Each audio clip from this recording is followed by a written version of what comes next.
జై వీరబ్రహ్మ జై గోవిందమాంబ జై. నేను మీ కృష్ణమాచార్య శ్రీ బ్రహ్మపదం. ప్రకృతిలో జరిగే ఎన్నో వింతలు విశేషాలు, ప్రపంచంలో ఎక్కడ ఏ మూల ఏ చిన్న సంఘటన జరిగినా, ఏ విచిత్రం సంభవించినా, ఏ ప్రళయం వచ్చినా బ్రహ్మంగారు కాలజ్ఞానంలో చెప్పారు, ఇలా జరుగుతోంది అంటూ ఉంటాం, వింటూ ఉంటాం. అటువంటి విశేషవంతమైనటువంటి జగద్గురు శ్రీమద్ విరాట్ పోతులూరి వీరబ్రహ్మేంద్ర స్వాముల వారి యొక్క దివ్యమంగళ శుభాశిస్సుల చేత 400 సంవత్సరాల క్రితమే విశ్వభవితను చెప్పిన కాలజ్ఞాని యోగి పుంగవులు శ్రీ గురుదేవుల యొక్క సాంద్ర సింధువేదం కాలజ్ఞానంలో ఎన్నో రకాలైనటువంటి అంశాలను గురించి మనం మాట్లాడుకుంటున్నాం.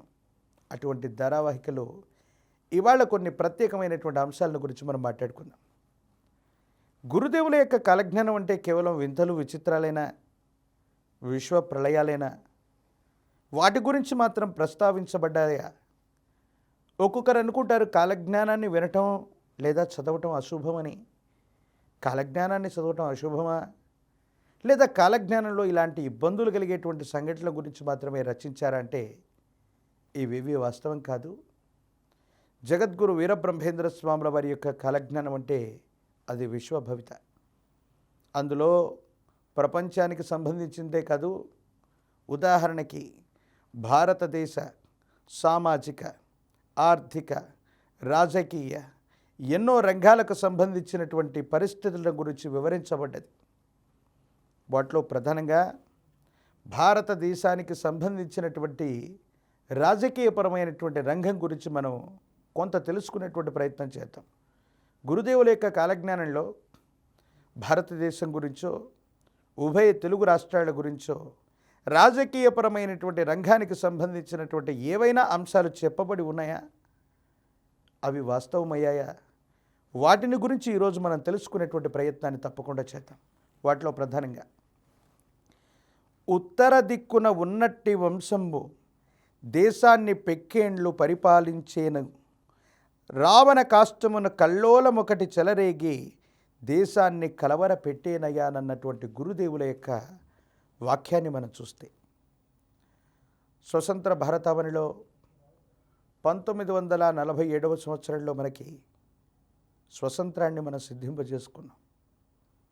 అంతకంటే పూర్వం సుమారు 17వ శతాబ్దంలో 1620 ప్రాంతంలో శ్రీ గురుదేవులు కాలజ్ఞానాన్ని రచించిన తర్వాత ప్రజాస్వామ్య దేశంగా ఆనాడు భారతదేశంలో ప్రజాస్వామ్య వ్యవస్థలు లేవు.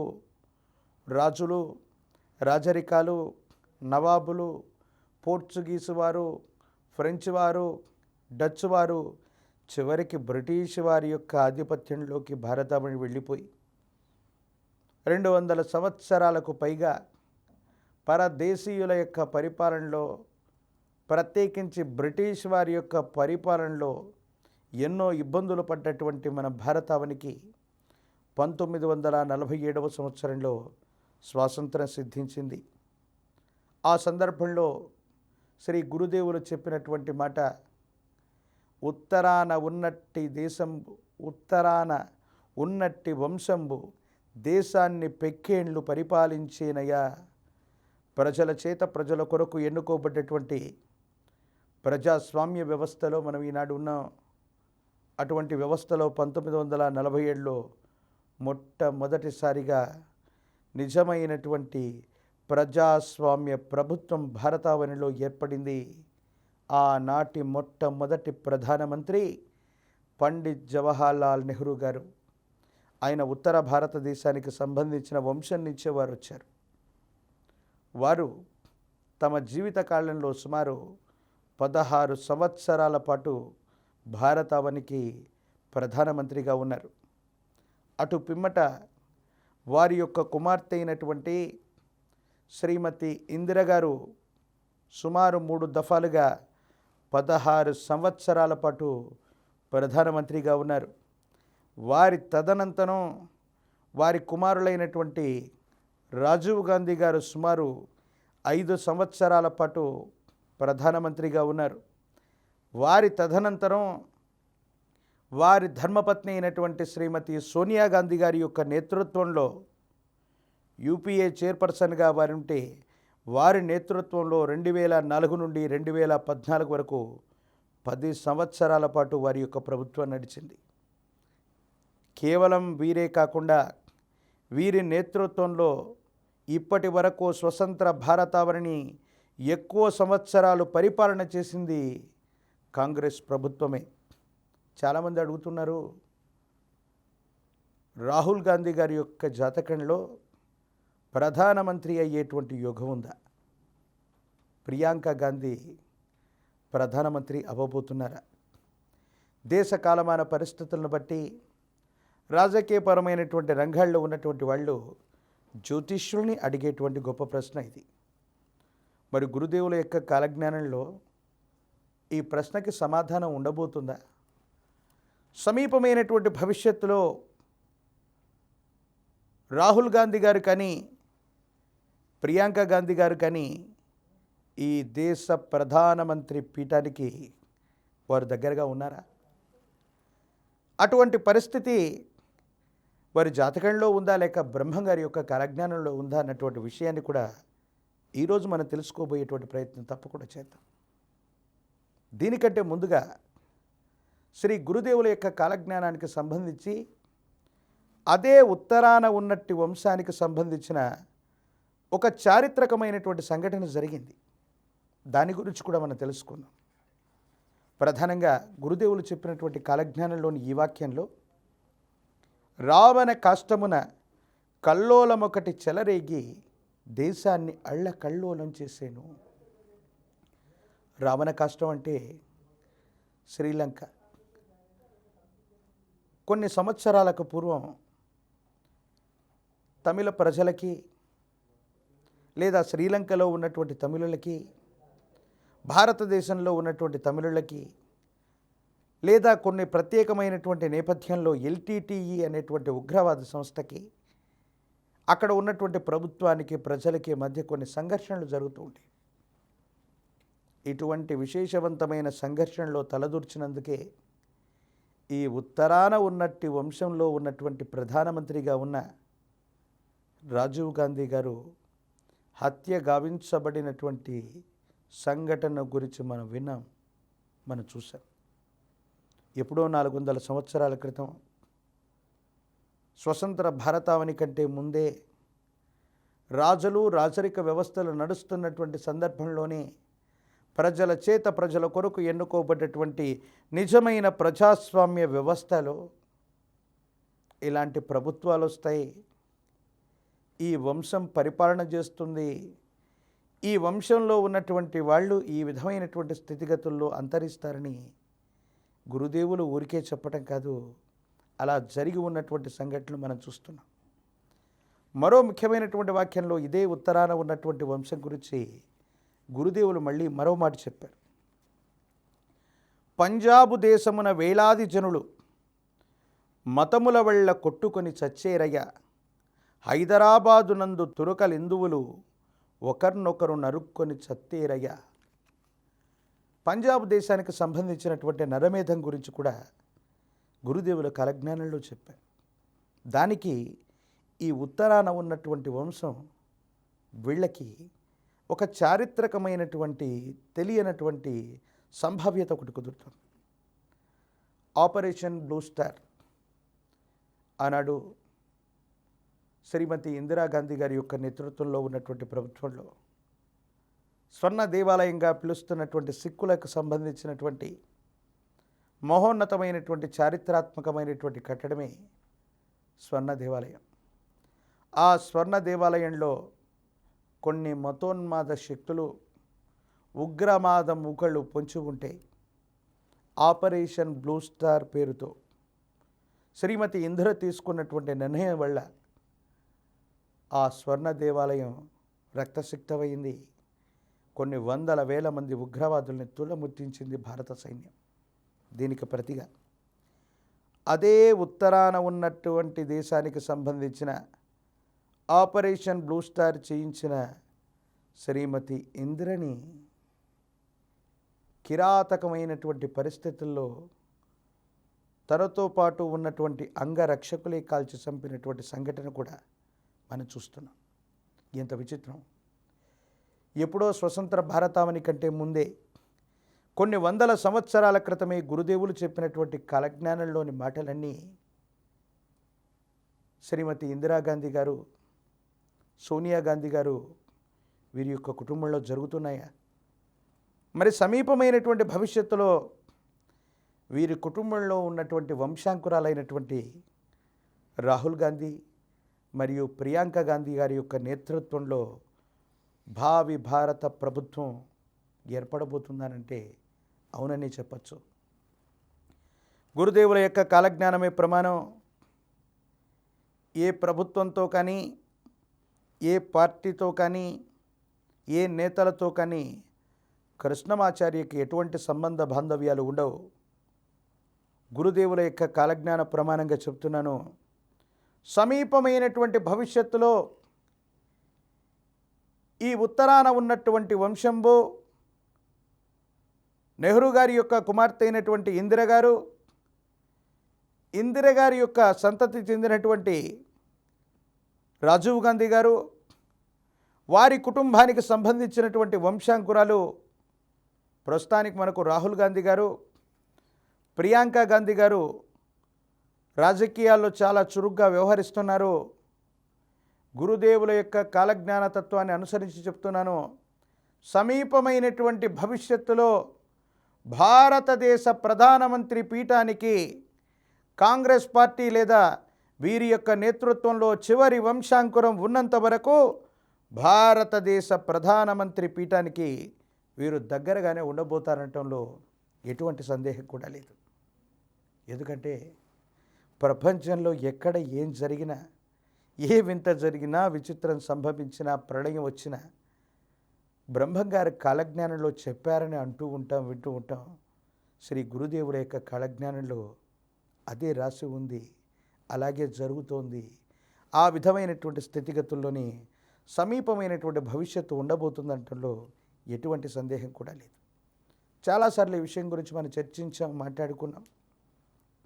ఈనాడు సనాతనమైనటువంటి ధర్మం కోసం భారతీయ జనతా పార్టీ 20 రాష్ట్రాలకు పైగా అధికారయుక్తమైనటువంటి స్థానాల్లో ఉన్నప్పటికీ ఈనాడు లోక్సభ ఎన్నికల్లో బోటాబోటీ మెజారిటీతో మాత్రమే ప్రభుత్వం అన్నటువంటిది వ్యవస్థీకృతమైంది. సమీపమైనటువంటి భవిష్యత్తులో గురుదేవుల యొక్క కాలజ్ఞాన తత్వాలు కనుక నిజమైతే ఖచ్చితంగా ఈ ఉత్తరాన ఉన్నటువంటి ఈ వంశం వారిలో చివరి వంశాంకురం ఉన్నంత వరకు భారతదేశ అధ్యక్ష పీఠం లేదా ప్రధానమంత్రి ఆ స్థాయి పీఠానికి వీరి కుటుంబం తప్పకుండా దగ్గరగానే ఉండబోతుందనటంలో ఎటువంటి సందేహం కూడా లేదు. ప్రత్యేకించి గురుదేవుల యొక్క కాలజ్ఞానంలో అప్పటి ప్రధానమంత్రి గురించి కాదు, నేటి ప్రధానమంత్రి గురించి కూడా చెప్పి ఉన్నారు. ఏం చెప్పారో తెలుసా? 2 అక్షరముల పేరున్నవాడు దేశాన్ని పెక్కేండ్లు పరిపాలించేను. స్వతంత్ర భారతావనికి సంబంధించిన పండిత్ జవహర్లాల్ నెహ్రూ గారి యొక్క వ్యవహారిక నామం నెహ్రూ, 2 అక్షరాలు. వారు వరుసగా 16 సంవత్సరాల పాటు ఈ భారతావన్ని ప్రధానమంత్రిగా పరిపాలన చేశారు. ఈనాడు 2024 సంవత్సరంలో మన ప్రధానమంత్రి వర్యులు మాన్యశ్రీ నరేంద్ర మోదీ గారు, వీరి యొక్క వ్యవహారిక నామం కూడా మోదీ, 2 అక్షరాలు. గురుదేవుల యొక్క కాలజ్ఞానంలో చెప్పినటువంటి ఈ మాటను వింటే ఏ వ్యక్తి అయినా రాష్ట్రంలో అవ్వచ్చు, దేశంలో అవ్వచ్చు, 2 అక్షరముల వ్యవహారిక నామంతో పిలవగలిగినటువంటి ఏ వ్యక్తి అయినా అధికారయుక్తమైనటువంటి స్థాయిలోని అధికారంలోకి వస్తే మళ్ళీ వాళ్ళని ఆపటం కష్టం. మళ్ళీ వాళ్ళు అధ్యక్ష పీఠంలోనే ఉండడానికి అవకాశం ఉంటుంది. ఎలాగంటే మోదీ గారు గతంలో వరుసగా 3 పర్యాయాల పాటు గుజరాత్కి ముఖ్యమంత్రి వర్యులుగా ఉన్నారు. 2014 సంవత్సరంలో నరేంద్ర మోదీ గారు మొట్టమొదటిసారి భారత ప్రధానమంత్రి అయ్యారు. మళ్ళీ అదే 2 అక్షరముల పేరున్న వ్యక్తి 2019లో మళ్ళీ వారే ప్రధానమంత్రి అయ్యారు. 2024లో కూడా మళ్ళీ మూడవసారి మోదీ గారే ప్రధానమంత్రి అయ్యారు. 2 అక్షరముల పేరున్నవారు దేశాన్ని పెక్కేండ్లు పరిపాలించేను అంటే ఇదేనేమో. ఇదే విషయాన్ని కనుక ఇతర రాష్ట్రాలకు సంబంధించిన స్థితిగతుల్లో, ఇతర రాష్ట్రాలకు సంబంధించినటువంటి పరిస్థితులలో మనం అన్వయం చేసుకున్నట్టయితే యోగి ఆదిత్యనాథ్ గారు, వీరి యొక్క వ్యవహారిక నామం కూడా యోగి, 2 అక్షరాలు. వీరు కూడా మళ్ళీ ఉత్తరప్రదేశ్కి ముఖ్యమంత్రి అయ్యారు. గతంలో స్వర్గీయ వైఎస్ రాజశేఖర రెడ్డి గారు ఉమ్మడి ఆంధ్రప్రదేశ్కి గతంలో వారు ముఖ్యమంత్రి వర్యులు. వారిని కూడా అందరూ కూడా ప్రేమగా పిలిచే వ్యవహారిక నామం వైఎస్, 2 అక్షరాలే. వారి నేతృత్వంలో ప్రభుత్వం కూడా మళ్ళీ వ్యవస్థీకృతమైంది. రెండవసారి మళ్ళీ వారు అధికారంలోకి వచ్చారు. ప్రమాదవశాత్తు వారు చనిపోయారు, కానీ రెండవసారి మళ్ళీ వారు అధికారంలోకి వచ్చినటువంటి పరిస్థితిని మనం చూస్తాం. గురుదేవుల యొక్క సాంద్ర సింధువేదమైనటువంటి కాలజ్ఞానం ప్రకారంగా 2 అక్షరముల పేరున్న వారు దేశాన్ని పెక్కేండ్లు పరిపాలించేనన్నట్టు ఏ వ్యక్తి అయినా, ఇటు రాష్ట్రం అవ్వచ్చు, అటు దేశం అవ్వచ్చు, ముఖ్యమంత్రి అవ్వచ్చు, ప్రధానమంత్రి అవ్వచ్చు, 2 అక్షరముల పేరున్న ఏ వ్యక్తి అయినా అధికారయుక్తమైనటువంటి స్థాయిలోకి వస్తే మళ్ళీ వాళ్ళ యొక్క చరిష్మా వల్ల వాళ్ళ ప్రభుత్వం మళ్ళీ ఏర్పడేటువంటి అవకాశాలు పెక్కుగా ఉంటాయి. ఆ విధంగానే జరిగాయి. ఆ విధమైనటువంటి స్థితిగతుల్లోనే సమీపమైనటువంటి భవిష్యత్తు కూడా ఉండబోతుంది. అందుకే కాబోలు వరుసగా 3వ పర్యాయం మళ్ళీ మోదీ గారే ప్రధానమంత్రి అయ్యారు. సాంద్ర సింధువేదమైనటువంటి కాలజ్ఞానంలోని గురుదేవులు వీరబ్రహ్మేంద్ర స్వామి వారి యొక్క కాలజ్ఞాన తత్వం మళ్ళీ వాస్తవమైంది, నిజమైంది. అందుకే బ్రహ్మంగారు కాలజ్ఞానంలో చెప్పారంటే జరగాలంతే. అందుకే ప్రపంచంలో ఎక్కడ ఏ వింత జరిగినా, విచిత్రం సంభవించినా, ప్రళయం వచ్చినా వీరబ్రహ్మేంద్ర స్వాముల వారి యొక్క కాలజ్ఞానం గురించి మనం మాట్లాడుకుంటూ ఉంటాం. ఇందాక రాజకీయాలు మాట్లాడుకున్నాం. ప్రళయం అంటే ఒక ముఖ్యమైనటువంటి విషయాన్ని గురించి మనం తెలుసుకోవాలి. ఈ మధ్యకాలంలో ఉభయ తెలుగు రాష్ట్రాల్లో ఒక గొప్ప ప్రళయం వచ్చింది. విపరీతమైనటువంటి వరదలు వచ్చాయి. సోషల్ మీడియాలో ఒక వార్త హల్చల్ అయ్యింది. అదేంటో తెలుసా? కాలజ్ఞానంలో బ్రహ్మంగారు ఈ వరదల గురించి ఓ మాట చెప్పున్నారు. అలాంటిది ఏమైనా జరగబోతుందా? ఏమిటది? బెజబాడనందున్న కృష్ణమ్మ ఉగ్ర రూపముతోడ ఇంద్రకీలాద్రి పైకెగసేను కనక దుర్గమ్మను ముక్కు వరకు నీట ముంచేను. ఎంత అద్భుతమైనటువంటిది! ఉభయ తెలుగు రాష్ట్రాల్లో విజయవాడ పట్టణం సాక్షాత్తు ఇంద్రకీలాద్రి మీద ఉన్నటువంటి అమ్మవారి యొక్క సాక్షిగా అమరావతి పట్టణం వ్యవస్థీకృతమవుతుంది, సరికొత్త రాజధానిగా రూపుదాల్చుతున్నటువంటి సందర్భంలో కని విని ఎరుగని రీతిలో వచ్చినటువంటి ఈ వరదలు ప్రాంగణం విజయవాడ మొత్తం కూడా బెజవాడ అట్టుడికిపోయింది. విపరీతమైనటువంటి ఆర్తనాదాలను మనం చూసాం. ఒక వ్యక్తి చనిపోతే కనీసం మోసుకు వెళ్ళేవాళ్ళు లేక తన ధర్మపత్ని యొక్క పార్థివ దేహాన్ని నీట మునగకుండా కారు పైభాగంలో ఉంచి తీసుకెళ్తున్నటువంటి దయనీయమైనటువంటి దుస్థితులను మనం చూసాం.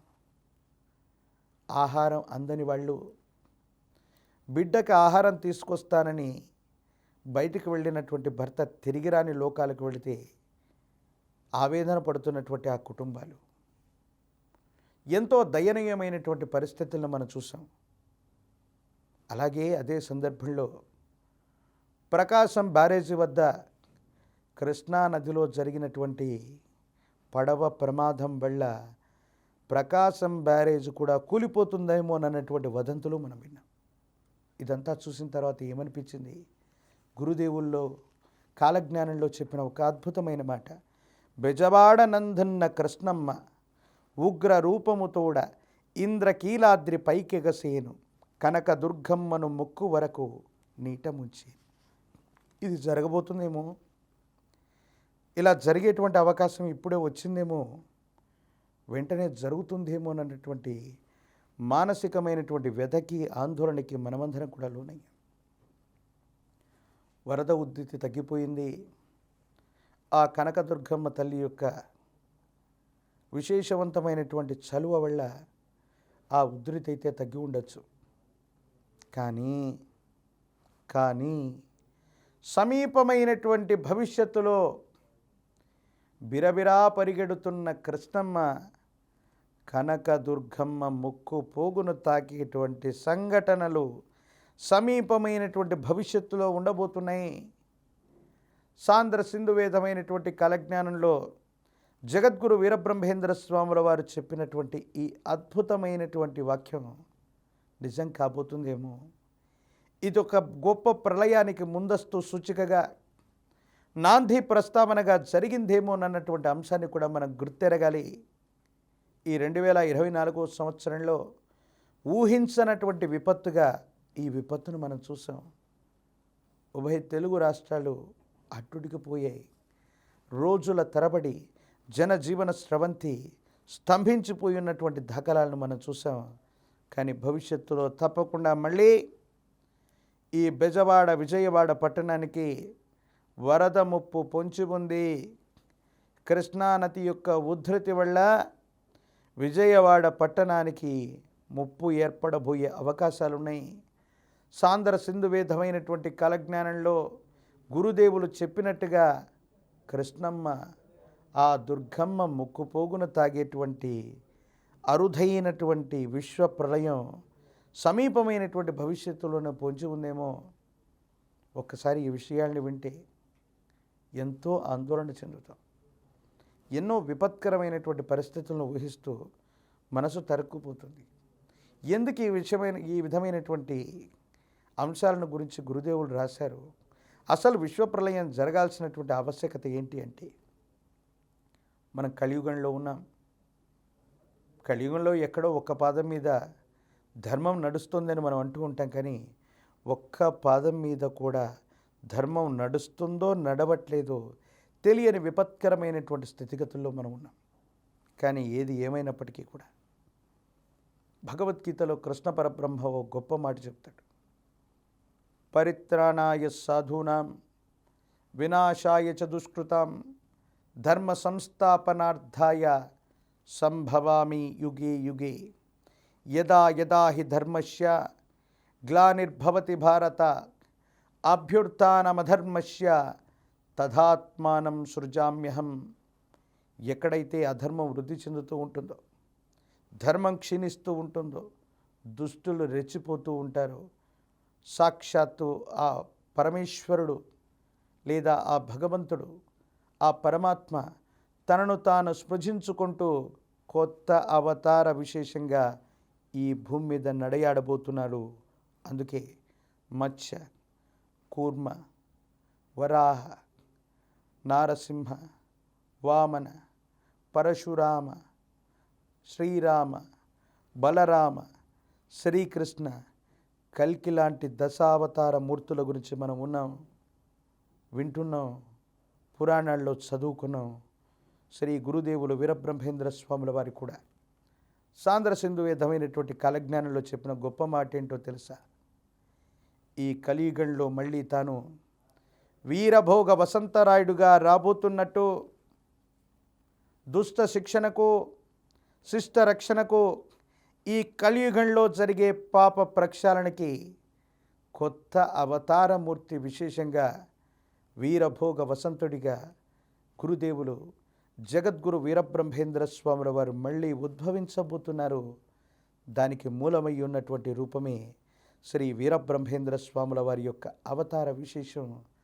అందుకే విశ్వభవితగా చెప్పబడ్డటువంటి కాలజ్ఞానంలో 4,32,000 వాల్యూమ్స్ రూపంలో, కాలజ్ఞాన తత్వాల రూపంలో గురుదేవులు కాలజ్ఞానాన్ని రచించి తాను వీరభోగ వసంతరాయుడుగా రాబోతున్నటువంటి తరుణానికి సంబంధించిన భవిష్యత్ అంతా కూడా మన ముందుంచి దుష్ట శిక్షణకు, శిష్ట రక్షణకు అవతారమూర్తిగా మళ్ళీ విచ్చేస్తానని గురుదేవులు కాలజ్ఞానంలో చెప్పారు. సజ్జనులందరూ సంరక్షించబడాలి, దుర్జనులు శిక్షింపబడాలి. ఈ దేశం, రాష్ట్రం, ప్రపంచం సుభిక్షంగా ఉండాలి, లోక కళ్యాణార్థం ఆ భగవత్ స్వరూపాలన్నీ కూడా మళ్ళీ తమను తాను స్పృశించుకుంటూ కొత్త అవతారమూర్తి విశేషంగా ఈ భూమండలంలోకి వచ్చి విశేషవంతమైనటువంటి రామరాజ్యాన్ని స్థాపించాలని కోరుకుందాం. మరో కార్యక్రమంలో మళ్ళీ కలుసుకునేటువంటి ప్రయత్నం చేద్దాం. నేను మీ కృష్ణమాచార్య, శ్రీ బ్రహ్మపదం. జై వీరబ్రహ్మ, జై గోవిందమాంబ జై. For more videos like this, subscribe Big TV channel.